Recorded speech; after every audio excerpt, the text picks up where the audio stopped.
Salut tout le monde, bienvenue à nouveau sur ma chaîne. En ce moment, je suis en feu parce que j'ai des bonnes nouvelles pour vous parce que l'année 2022, c'est l'année que tout le monde doit réussir. C'est l'année que tout le monde doit venir au Canada. Oui, le Canada a ouvert ses frontières. Le Canada va avoir des étudiants étrangers. C'est le moment d'en profiter. C'est le moment de pouvoir déposer vos demandes de permis d'études, vos demandes de carte, vos demandes d'admission et tout. Et sans oublier aussi les demandes de visa étudiant. Parce que dans cette vidéo, on va parler du visa étudiant en 2022, procédures à suivre et documents à présenter. Donc, pour ne rien rater là, restez connectés. Donc, en gros, qu'est-ce qu'on va commencer? De quoi est-ce que vous allez avoir besoin afin de pouvoir faire la demande du visa étudiant? Ok? Sachez que le visa étudiant est différent du permis d'études. Oui, je sais que certains d'entre vous commencent à être mêlés, mais c'est pas grave, je vous explique, ok? Pour pouvoir faire la demande du visa étudiant pour l'année 2022, vous avez besoin de certaines choses dans le permis d'études.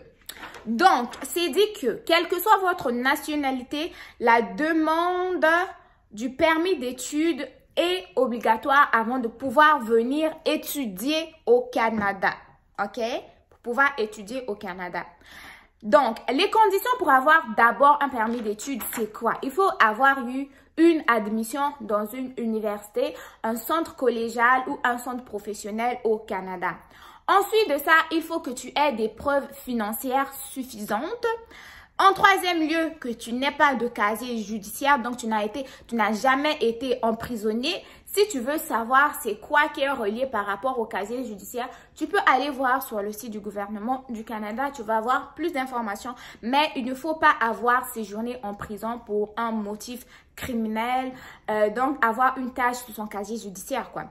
Ensuite de ça, il faut bien évidemment que tu sois en bonne santé d'un côté physique et mental, parce que pour réaliser des études, ça prend de l'énergie. Il va falloir que tu te confrontes au stress et aussi s'il faut que tu travailles, l'adaptation, les conditions météorologiques. En fait, ça peut être une charge mentale quand même assez importante qu'il va falloir savoir gérer.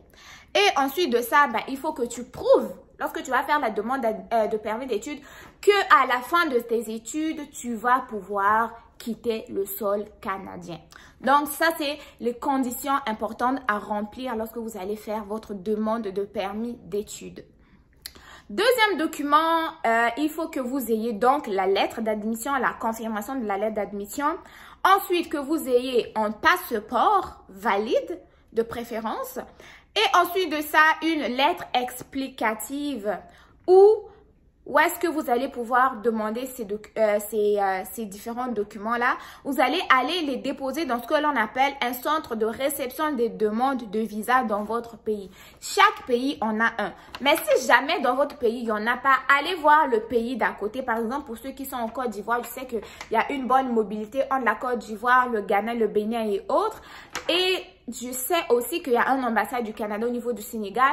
Donc, essayez quand même de vous débrouiller, de trouver un pays proche du vôtre où la mobilité est facile. Je sais que dans les pays de la CFAO, CEMAC et tout, il y a quand même une facilitation au niveau de la mobilité interpays. Ok, donc, allez chercher c'est où est-ce que, en fait, les demandes de réception, en fait, le centre de réception de demande des visas qui est dans votre pays. Ensuite de ça, vous devez savoir, ok, ça c'est très important parce que beaucoup de gens vont le confondre. Le permis d'études n'est pas un visa. Le permis d'études n'est pas un visa. C'est un document qui vous permet de pouvoir réaliser des études, mais celui-là ne vous permet pas d'entrer dans le sol canadien.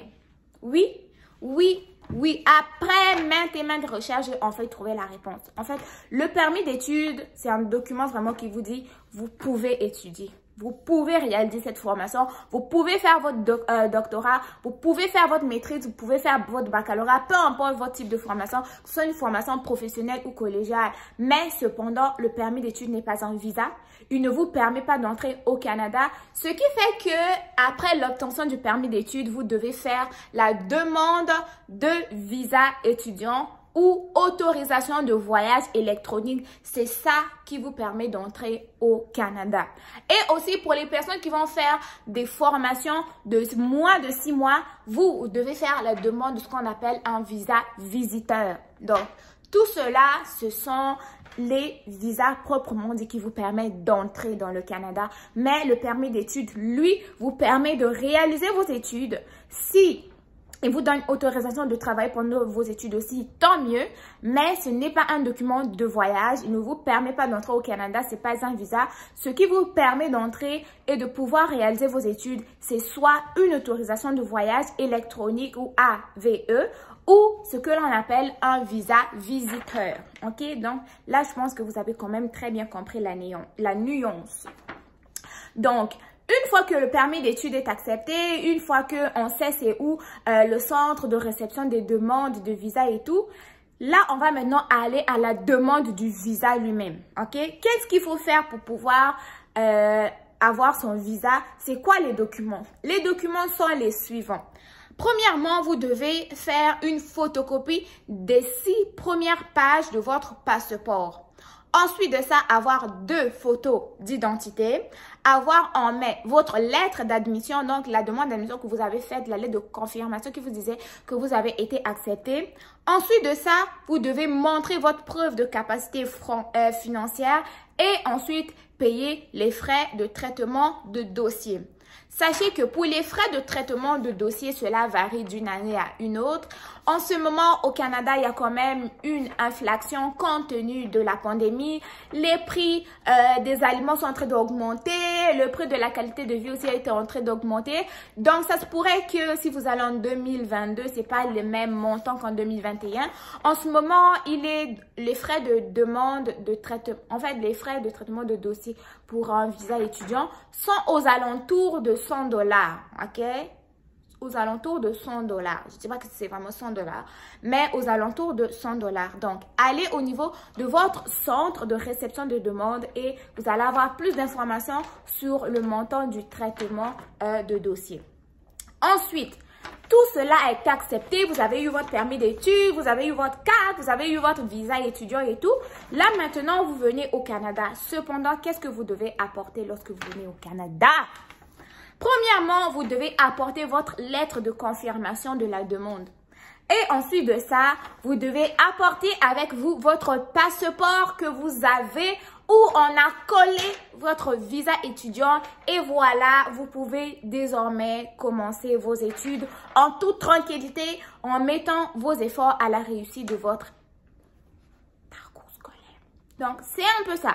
Donc, dans cette vidéo, je vous ai vraiment parlé des parties très importantes concernant le visa étudiant pour l'année scolaire 2022 ici au Canada. Je vous ai parlé des étapes et des procédures et aussi très important de ne pas confondre un permis d'études avec un visa. Si vous avez eu le permis d'études, il va falloir à ce que vous ayez donc le visa et vous devez vous rendre au centre de réception des demandes qui est au niveau de votre pays. Et concernant les frais de traitement, ils vont différer à chaque année et la durée peut être longue ou pas longue compte tenu de différents facteurs. Et vous savez que Papa Covid ne veut pas laisser les gens tranquilles, toujours en train de mettre les gens dans les problèmes. Donc, ne tardez pas à faire vos demandes, ne tardez pas à commencer vos procédures, les amis. Faites vite parce que l'année 2022 commence dans quelques jours. Donc, pour l'admission de l'hiver, je le redis, c'est un peu tard, ok? Ne gaspillez pas votre argent, votre temps, votre sueur en marchant, allez par-ci par-là. Commencez plutôt vos demandes pour soit la session d'été 2022 ou la session d'automne. À bon entendeur, salut. Je vous dis à très bientôt pour une nouvelle vidéo une fois de plus. Bye!